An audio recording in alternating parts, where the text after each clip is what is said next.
চোখকে বড় করতে হবে, মনকে বড় করে অন্যদিকে আপনাকে অ্যাটেনশন দিতে হবে। যে আমাদের এডুকেশন স্ট্যান্ডার্ড, এডুকেশন দিয়ে আমরা ইনকাম করতে পারবো, এই মনোভাব থাকতে হবে। শুধু নকল তুললে হবে না। এডুকেশন বই, পাঠ্য বই রেগুলার ক্লাস করতেছে কিনা, টিচাররা ক্লাস করলে তাহলে আবার ওই টিউশনের দরকারটা কি? ওনার ছেলেরা এখন তো ক্লাস না করেই পাস করতে চায়। আগে তো ক্লাস করে নকল করতো, এখন ক্লাস না করেই পাস করতে চায়। আমাদের শিক্ষা ব্যবস্থার অনেক অবনতি ঘটছে। শিক্ষাকেই এখন ধরেন 20 বছর আগের যিনি মন্ত্রী ছিলেন উনি এখন আবার এডুকেশন মিনিস্টার হয়েছে, উনি এখনও নকল নিয়ে দৌড়াচ্ছে। 20 বছরের কিন্তু দুনিয়া অনেক চেঞ্জ হয়ে গেছে।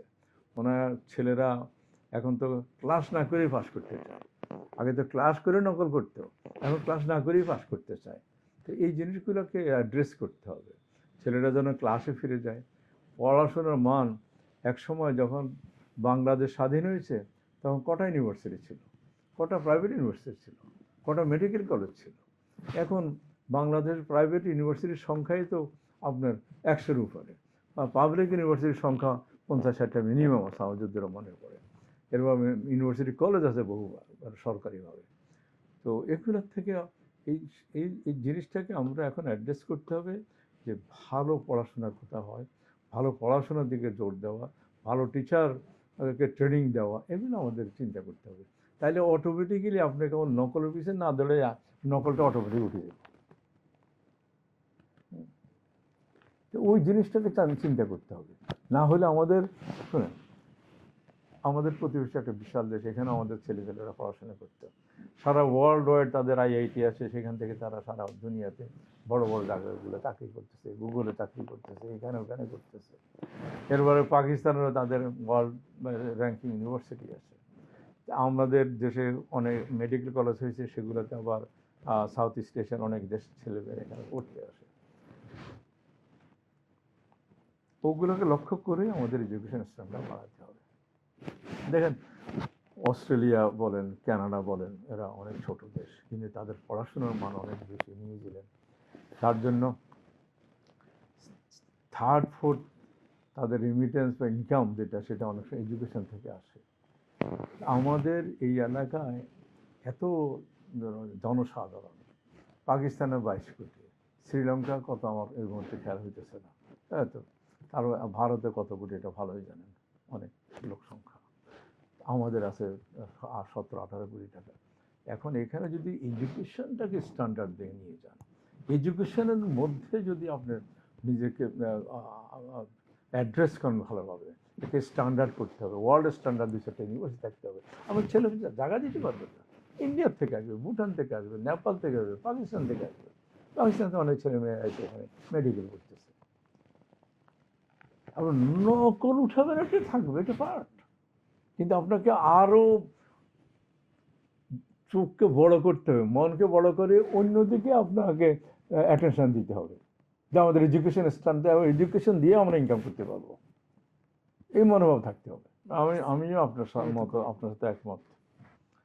ওনার দৃষ্টিভঙ্গি পাল্টাতে হবে। দৃষ্টিভঙ্গি না পাল্টালে আমাদের এডুকেশনটা স্ট্যান্ডার্ড হবে না। এডুকেশন স্ট্যান্ডার্ড করতে হবে, তা না হলে আমরা সার্ভাইভ করতে পারবো না। সেটা কিভাবে সম্ভব? তাহলে আমাদের টার্গেট করবে প্রাইভেট 5টা ইউনিভার্সিটি স্ট্যান্ডার্ড হতে হবে। তারপরে পাবলিক ইউনিভার্সিটি আছে যেগুলো না, ধরেন ঢাকা, চিটাং, ময়মনসিংহ এগুলো আছে, অথবা রাজশাহী, এর বাইরেও 2-4টা ইউনিভার্সিটি নিতে হবে যেগুলো খুব স্ট্যান্ডার্ড করতে হবে, নিতে পারবে। একসময় আমাদের লোকের অভাব ছিল, এখন তো লোকের অভাব নাই।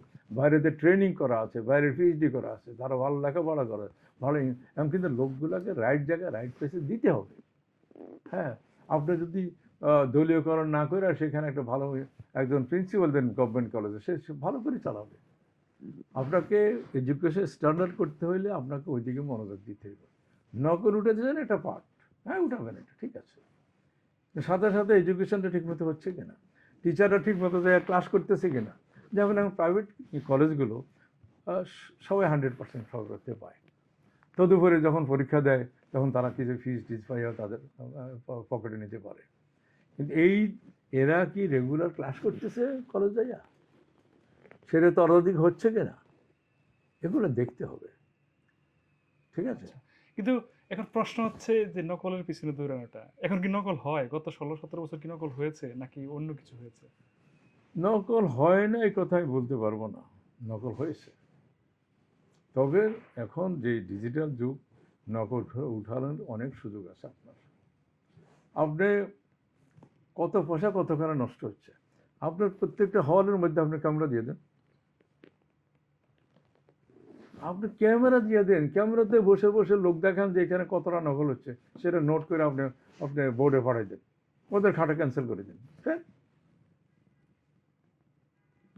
আপনাকে তো মডার্ন টাচ আনতে হবে to survive in the modern world.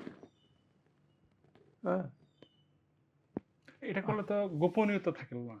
গোপনীয়তা মানে কি? কিসের মানে গোপনীয়তা? শিক্ষার্থীরা তো একটু শিক্ষা- দেখেও তো লিখতে চায়। না, লেখুক, চাইবে। যা ইচ্ছা করুক, কিন্তু আমার নকল না করতে পারে। ও এক এক এক একটা সেন্টারে একজন লোক থাকবে সরকারি, সে দেখবে কারা নকল করতেছে, সে নোট করে দিবে। লোক তো ইনভেস্টিগেশন থাকবে, সব কিছুই থাকবে। এটা করলে কি সমস্যা? আপনি রিপোর্ট করে দিব বোর্ডে যারা নকল করছে।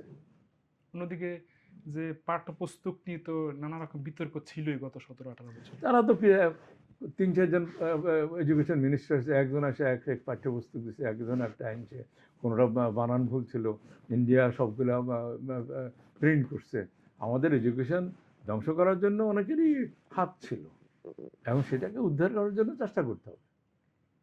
শুধু নকল তুললে হবে না, এডুকেশন বই, পাঠ্য বই রেগুলার ক্লাস করতেছে কিনা, টিচাররা ক্লাস করলে তাহলে আবার ওই এরিয়ার দরকার কি কি জানি বলে, ওই টিউশনের দরকারটা কি, এগুলাকে কোচিং একবারে একসাথে না উঠাইয়া মাঝামাঝি পর্যায়ে নিয়ে আসতে হবে। হ্যাঁ, না হলে তো আপনার যেই 3 মিনিট সেই 3 মিনিট হয়ে গেলাম আমরা। আরেকটা বিষয় হচ্ছে শিক্ষা প্রতিষ্ঠানে আমরা একটা জিনিস দেখি, কড়াভাবেই দেখি যে ছাত্র রাজনীতি চলেই, পাশাপাশি শিক্ষকদের রাজনীতিও কিন্তু এখন চলতেছে। বাংলাদেশ পুরোটাই রাজনীতি চলতেছে এখন, সব জায়গায় রাজনীতি। আপনার যদি ক্লিনিকে যান, ক্লিনিকের রাজনীতি, লোক আছে, লোক রোগী ভাগায় নিয়ে আসেন। তারপরে আপনার কোচিং সেন্টারে যান, সেখানে কোচিংয়ের রাজনীতি। এগুলোকে আস্তে আস্তে আপনার যখন আমাদের সুশাসন আসবে, সুশাসনের দিকে আমরা ধাবিত হব, তখন এগুলো আস্তে আস্তে আস্তে আস্তে উঠে যাবে। ওভারনাইট কিছু উঠাতে পারবেন না, আপনাকে স্টেপ বাই স্টেপ যাইতে হবে। যেমন এবার নকলে দিয়েছে উনি, এরপরে যখন পরীক্ষা শেষ হবে তখন বলবে যে ঠিক আছে, পড়াশোনা হয় কিনা আমরা দেখি। পড়াশোনার জন্য অ্যাক্টিভ ইন্সপেক্টর থাকবে যারা রেগুলার চেক করবে। আমরা তো ছোটোবেলায় দেখছি গ্রামে গঞ্জে হঠাৎ করে ইন্সপেক্টর চলে আসতো টিচাররা আসছে গেলে দেখার জন্য, এখন তারা করে সেটা। হ্যাঁ, এখন তো মোবাইলের যুগ, আসার আগে হয় টেলিফোন করে দেয়। তাহলে নতুন কোনো কিছু করতে হবে, কীভাবে তা ধরা যায়? আমাকে যেমন টেকনোলজি আগে এসে ওকে ধরার জন্য আমাদের টেকনোলজি আগাইতে হবে। হ্যাঁ, মানদাতা আমাদের নকল ধরার জন্য দৌড়াদৌড়ি করে তো দেশের মানে লেখাপড়া উন্নতি হবে না। সারা ওয়ার্ল্ডে বহু দেশে লোক সংখ্যা কমে গেছে, সেখানে সেই সব জায়গাগুলো কারা দখল করতেছে। হ্যাঁ, কারণ পুরা আমেরিকায় ম্যাক্সিমাম ডাক্তার আসছে পাকিস্তান থেকে, ডাক্তার হচ্ছে, আবার আইটি স্পেশালিস্ট সব ভারত থেকে হইতেছে। আমাদের জায়গায় কোথায়? এগুলো বুঝতে হবে, পড়াশোনা করে।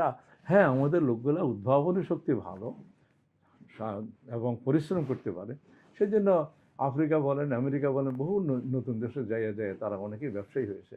আর্জেন্টিনা, ব্রাজিল সবখানে যাই ব্যবসায়ী হয়েছে, ছোটোখাটো দোকান দিয়েছে, বাংলাদেশ থেকে ইম্পোর্ট করে জিনিসপত্র নিয়ে গেছে। কিন্তু ওদের নিজের উদ্যোগে এটা হয়েছে। সরকার কি করেছে? আমাদের অন্তর্বর্তীকালীন সরকার জাপানে গেছে কয়েকবার, জাপানে যায় বলছে জাপান ভাষা শিখলে এরা আপনার নিয়ে যাবে। আমরা শুনেছি গত 3 বছরে নেপাল থেকে প্রত্যেক বছর 50,000 করে লোক গেছে, ওরা জাপান শিখেই গেছে হয়তো। কিন্তু আমাদের 3 বছর 50,000 গেছে কিনা এটা দেখি না কেন আমরা? শুনুন, আহ্বান না জানে প্র্যাকটিক্যালি শুরু করা উচিত। আমি আজকাল শুরু করলাম, 3 মাসের মধ্যে লোক পাঠাবো। That should be the spirit.